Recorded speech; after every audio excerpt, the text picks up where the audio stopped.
ये कहानी है सिंहासन बत्तीसी की। दूसरी पुतली चित्रलेखा की कहानी।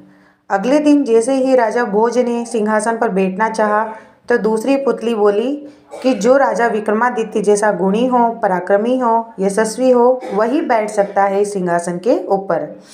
राजा ने पूछा कि विक्रमादित्य में ऐसे कौन से गुण थे। तो दूसरी पुतली चित्रलेखा ने उन्हें कहानी सुनाते हुए कहा कि एक बार राजा विक्रमादित्य की इच्छा योग साधने की हुई।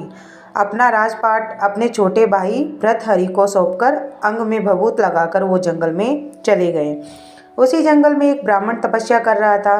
देवताओं ने प्रसन्न होकर उस ब्राह्मण को एक फल दिया और कहा कि जो इसे खा लेगा वह अमर हो जाएगा। ब्राह्मण ने वह फल को अपनी पत्नी को दे दिया। पत्नी ने उससे कहा कि इसे राजा को दे आओ और बदले में कुछ धन ले आना।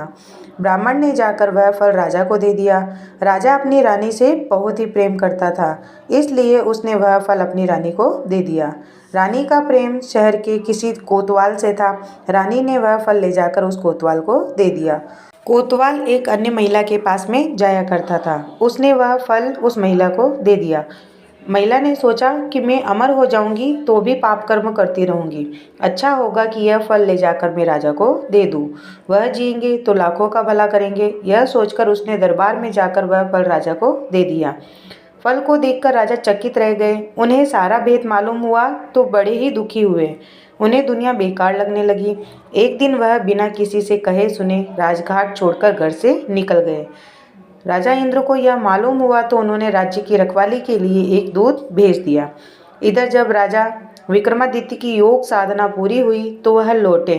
दूत ने उन्हें रोका। विक्रमादित्य ने उनसे पूछा तो उन्होंने सब हाल बता दिया।